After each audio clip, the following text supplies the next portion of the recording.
Hello guys, my name is Jermaine Pelje, and I'm here with you today to take you through the proper steps to take when you're repainting your room. Whether that room be the living room, kitchen, dining room, bathroom, hallway, washroom, whatever room you're going to be painting inside your house. So first things first, before you even go choose out a paint, you need to find a store that sells paint supplies, paint tools, everything you're going to be needing for this do-it-yourself project. So once you find that store, whether it be Walmart, Lowe's, Home Depot, Sam's, Sherman-Williams, Ace, whatever store you choose, you need to go there and make sure they have all these supplies. So when you get to the store, first things first, what you're going to want to get is spackle.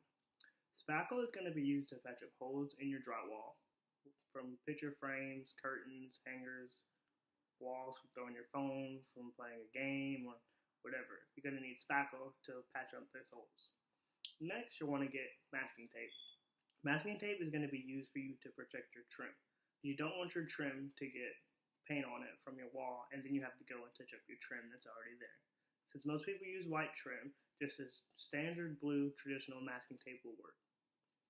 Next, you're going to want to choose a drop cloth. You want to choose two different drop cloths, one for your floor, whether your floor is laminate, ceramic, or just plain old vinyl.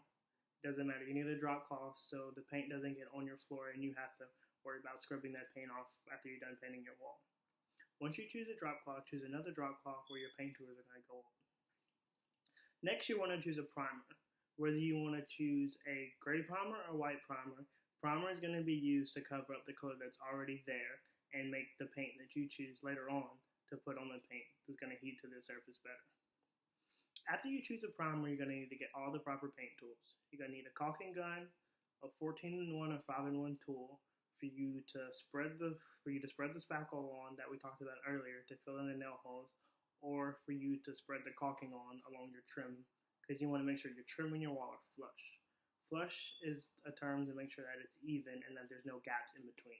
That's what the caulking is going to be used for. So next thing is choosing a sheen.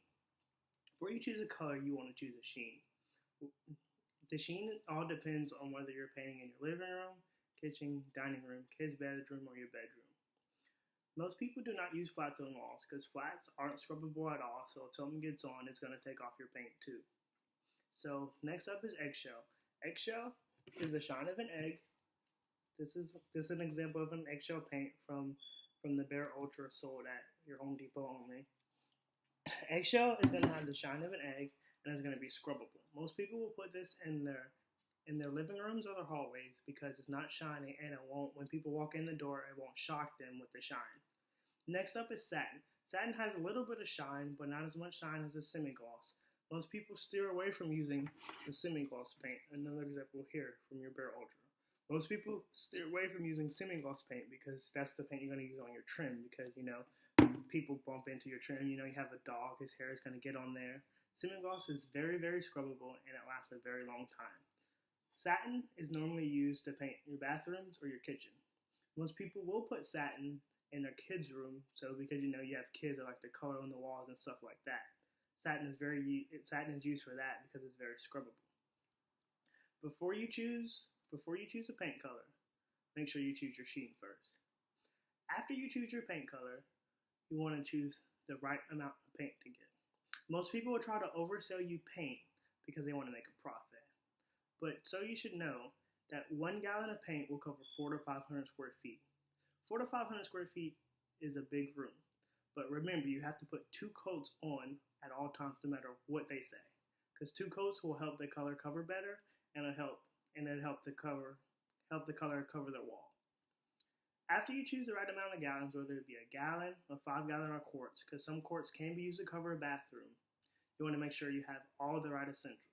You want to make sure that you have your spackle, your tools, and most importantly, do not forget your rollers, because you can't paint without rollers. You want to choose 2 rollers and a small brush. The brush is going to be used to paint around your trim because your rollers will get paint on your trim.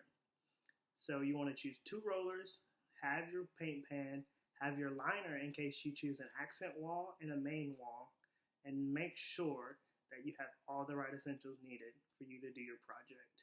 And most importantly, thank them for their service at the store, and I hope your colors come out great when you paint.